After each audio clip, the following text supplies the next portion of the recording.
नमस्कार भाइयों बहनों। आज का वीडियो ये भी एक जानकारी है और ये जानकारी है, ये कुल देवियों की जानकारी है एक तरीके से। और बहुत सारे लोग जो कि झांसी के पास ये देवी का मंदिर है, लहर की देवी बोलते हैं इनको, और पहुँच नदी है वहाँ, उसके पास में ही पहाड़ी है, वहाँ पर ये मंदिर स्थापित है। बहुत पुराना मंदिर है ये 11वीं शताब्दी के करीब। और जब अलाउद्दीन की लड़ाई हुई थी पत्थरीगढ़ में, ये तब की बात है, तो चारों तरफ वन था। तो जब वहाँ मैंने बताया था कि लड़ाई हुआ था, तो वो जो वहाँ की देवी थी जो पत्थरीगढ़ की, पत्थरगढ़ बोल देते उसे, पत्थरीगढ़, वहाँ की देवी ने लोग जो सैनिक थे उनको मार मार के सरसों और पत्थर बना दिया था। तो उसी लड़ाई के दौरान जो आला वगैरह थे, मतलब वहाँ से पीछे हट गए थे उन जंगलों में से, क्योंकि पत्थर बन रहे थे तो वो पीछे हो गए थे वहाँ से बचाव के लिए। तो जिस जगह आके रुके थे तो वहीं उन्होंने जो गुरु अमरा को आए थे, गुरु अमरा को बुलाया था, तो गुरु अमरा ने वहीं तपस्या करी, मतलब पूजा करा था उनके लिए, हवन वगैरह, और उन देवी को प्रसन्न करा था। तो वो देवी वहाँ प्रकट हुई थी जो कि झांसी में सीबरी बाज़ार है, ये वहाँ पर है, जो लहर की देवी है वहाँ पर आई थी। और उन्होंने बोला था, आला ने पूछा था तो उन्होंने बोला कि इस तरीके से जो उनके बेटे की बलि मांगी थी उस राजा ने कि बेटा होगा तो चढ़ाऊँगा, तो ये बोल के उन्होंने कि इसलिए मैं मजबूर हूँ, और इस तरीके से उन्होंने गुरु अमरा को बताया था।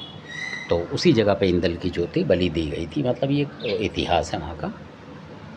तो वो देवी फिर राजा से रुष्ट होकर बाहर ही रह गई थी, यानी कि उसी जगह रह गई थी झांसी के अंदर। उसके आसपास उनका किला होगा काफ़ी दूर पे, तो क्योंकि वन थे तो वहाँ से वो 1-2 मतलब काफ़ी किलोमीटर पीछे आ गए थे बचने के लिए, कि कहीं सरसों मार दे तो वही पत्थर हो जाएंगे, इस वजह से।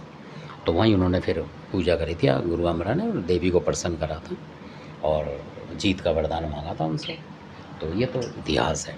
और जो पत्थरीगढ़ जो बोलते हैं उसकी देवी जो थी, ये भी बताना ज़रूरी है कि वो भी एक चौहानों का मतलब राज था, पूरा चौहान वगैरह राजपूतों का राज था। तो आज भी जो बुज़ुर्ग बताते हैं तो वो ऐसा बताते हैं कि बहुत सारे लोग, जैसे कोई कहीं से निकला, आपने देखा होगा तो वहीं का नाम होता है उनके गोत्र वगैरह में। तो आपने देखा होगा कई पत्थर चौहान हैं बहुत सारे, तो और बहुत सारे पत्थर फोड़ चौहान हैं, इस तरीके से अलग अलग कास्टों में बट गए। तो उनमें से भी कईयों की कुलदेवी ये हो सकती है, ऐसा बुजुर्ग बताते थे। तो ट्राई करना आपके हाथ में, मतलब तो क्योंकि कईयों को कुलदेवी मिलती नहीं है, तो ये जो पत्थरगढ़ से निकले थे, मतलब जो पत्थर फोड़ चौहान, पत्थर चौहान, पथरिया चौहान, इस तरीके के बहुत सारे जो कि आपने देखा होगा। और कुलदेवी फिर मिलती नहीं है, क्योंकि ज़्यादातर लोग बता के चले गए कि मतलब संबल से हैं, और वो संबल की देवी की पूजा करते हैं तो उनको फ़ायदा नहीं होता, ऐसा भी है। तो बहुत सारी देवियाँ देखी हैं कईयों ने, आशापुरा वगैरह, पर फ़ायदा नहीं होता। तो ऐसे अलग अलग चौहानों की अलग अलग देवी हैं, तो उनमें से ही एक है ये। तो धन्यवाद, आपने ये वीडियो देखा, आशा करता हूँ समझ में आई होगी।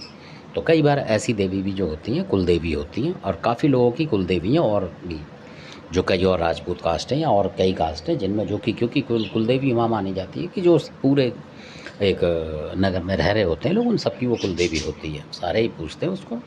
तो इसमें कोई कास्ट की बात नहीं है, तो इस वजह से फिर वहाँ लड़ाई झगड़ा हुआ तो वहाँ से लोग निकल चुके हैं और अपनी कुलदेवी भूल चुके हैं। तो ये भी हो सकती हैं, मतलब तो अगर आप ढूंढें, अगर आपकी हो तो मेरा बताने का ये काम है कि कुछ लोगों ने कमेंट्स करा था कि कुलदेवी के बारे में भी बताया करो जो भी। तो जो बुज़ुर्गों की जानकारी वो ये है, क्योंकि कई चौहानों की कोई है, किसी की कोई है, किसी की कोई है, इस तरीके से होती है। तो ये जो है ये लहर की देवी बोलते हैं ना, झांसी के सीपरी बाज़ार में है ये, इनका मंदिर स्थित है। और वहीं पे जो एक मतलब पिलर मान लें, खंबा जो है वो लगा रखा उन्होंने, जिस पे बलि चढ़ी थी इंदल की, वो भी है वहाँ प्रत्यक्ष है। और बताते हैं वहाँ के पुजारी कि हाँ इस जगह पे बलि चढ़ी थी। तो जो पत्थरगढ़ की लड़ाई हुई थी वहाँ की बात है ये। तो धन्यवाद, आपने वीडियो देखा, अच्छा लगे सब्सक्राइब करें, शेयर करें, लाइक करें।